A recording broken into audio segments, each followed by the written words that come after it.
جس معاشرے میں 6 مہینے بھی زیادہ ہیں، مہینے 2 مہینے بعد طلاق ہو رہی ہو، اس معاشرے کو آپ کیسے امام زمانہ کی طرف لے کے جائیں گے؟ آپ مجھے بتائیں کیوں ہو رہا ہے یہ سب؟ سوسائٹی آرٹیفیشل ہو گئی، tissue paper society, TV, media, short cut, ہر کسی کو بلاگر بننا ہے، ہر کسی کو ٹک ٹاکر بننا ہے، ہر کسی کو کیا ہے، اور جو دکھایا جا رہا ہے ایک طلاق، دوسرا رشتہ، اللیگل رشتے، سوسائٹی یہی ہے جانے والا۔ آپ کیا سمجھتے ہیں کہ صرف دشمن سالڈ میزائل مارتا ہے معاشرے کے اوپر؟ وہ بے حیائی کے بم مار رہا ہے سوسائٹی کے اوپر، خواتین کے سروں کی چادریں کھینچ رہا ہے، وہ ہماری ماؤں بہنوں کو باہر لے کر آ رہا ہے وہ۔ یہ بم ہمیں نظر نہیں آ رہے، یہ کسی کو نظر نہیں آ رہے، نہ کسی مولوی کو نظر آ رہے ہیں، نہ کسی پارٹی کو نظر آ رہے ہیں، کسی کو نظر آ رہے، دنیا سے چل رہی ہے۔ کیسی کیسی خبریں آپ کو ملتی ہیں، قتل عام ہو رہا ہے، اجتماعی زیادتی ہو رہی ہے۔ زان محترم، کون سا معاشرہ ہے یہ؟ صرف زبان سے کہنے سے امام نہیں آیا، یو ہیو ٹو اسٹاپ، آپ کو روکنا پڑے گا، آپ کو معاشرہ سازی کرنی پڑے گی۔ زان محترم، اپنے نفس کی تربیت کی ضرورت ہے۔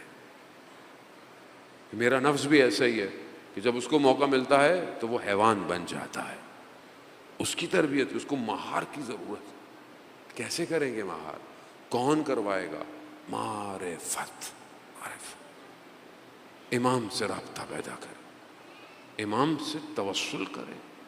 امام سید الشہداء کیوں آئے کربلا؟ یہی تو ساری مصیبت تھی۔ کیا تھا؟ یزید نے آ کے ممبر پہ کیا کہا تھا؟ میں حلال کو حرام کروں گا اور حرام کو حلال کر رہا ہوں میں، کوئی وحی نہیں تھی، یہی تو کہا تھا یزید نے۔ کیوں امام حسین نے مدینہ چھوڑا؟ مگر امام حسین کو مدینہ میں مشکل تھی، کوئی نہیں تھی، کیوں چھوڑا؟ کیونکہ امت فاسق حاکم کے آگے خاموش بیٹھی ہوئی تھی، خاموش بیٹھی، بے حیائی، برائی۔ آپ سوچیں کہ جو ظاہری طور پر اسلام کا حاکم بن جائے وہ شراب پیتا ہو، اسلام کدھر گیا پھر؟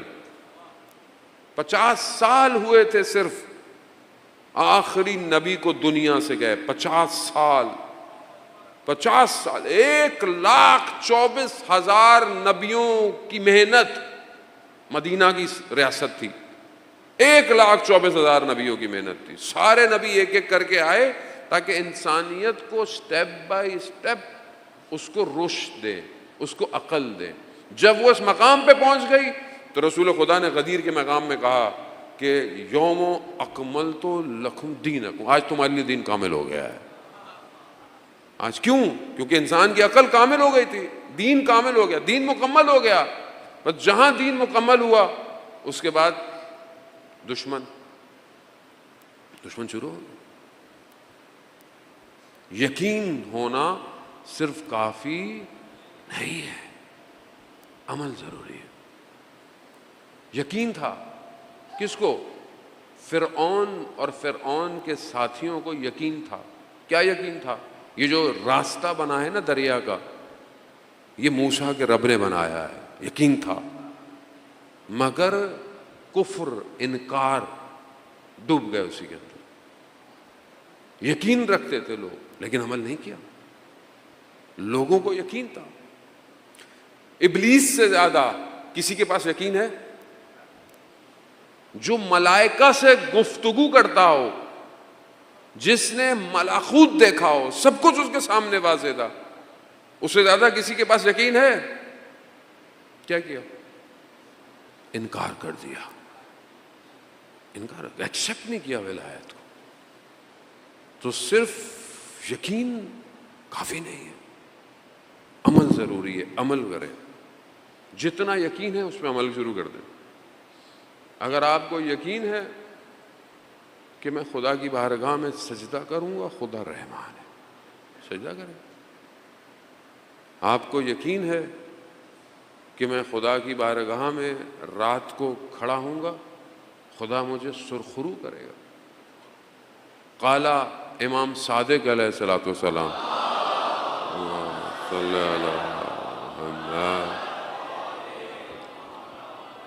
امام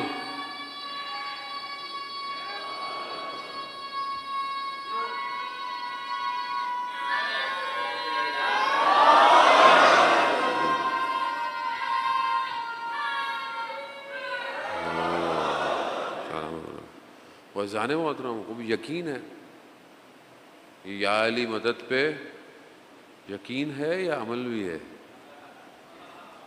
عمل ضروری ہے، یقین تو وہ بھی رکھتے تھے، عمل سب نے نہیں کیا. اسی پہ قوم پھنسی ہوئی ہے ابھی تک کہ بھائی یہ یا علی مدد صحیح نہیں ہے، دنیا کہاں نکل گئی، دنیا کہاں جا رہی ہے. یہ سب رکاوٹیں ہیں، اسے دور کریں آہستہ. عزیزان محترم، اب یہاں اپنے وجود کو بہتر کریں. امام کیا فرماتے ہیں؟ چڑھے امام فرماتے ہیں کہ وہ ہمارا شیعہ نہیں جو تہجد کی نماز ترک کر دے. لیسا من شیعتنا، شیعہ نہیں ہے ہمارا. قالا امام صادق سے بہتر کوئی بات ہے؟ صادق آل محمد ہے، ہر چیز وہیں سے ہے، جو بھی ہم عمل کرتے ہیں وہیں سے ہے. کیا کہتے ہیں؟ ہمارا شیعہ نہیں ہے جو تہجد کی نماز ترک کر. یقین ہے، عمل ہے. جب بوڑھے ہوں گے تو مولانا صاحب تہجد بھی پڑھ لیں گے، ابھی تو جوانی ہے، رات کو نیٹ فلکس دیکھنے دیں، ابھی تو ٹائم ہوتا ہے ہمارے پاس. عزیزان محترم، اگر تو امام زمانہ کا ساتھ دینا ہے تو دنیا کو کاٹنا پڑے گا، کاٹنا پڑے گا. یہ دل صرف خدا کا ہے بس.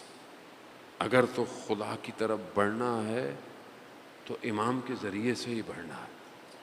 اگر میرے 24 گھنٹے کے کسی عمل سے میرا امام راضی نہیں کرے.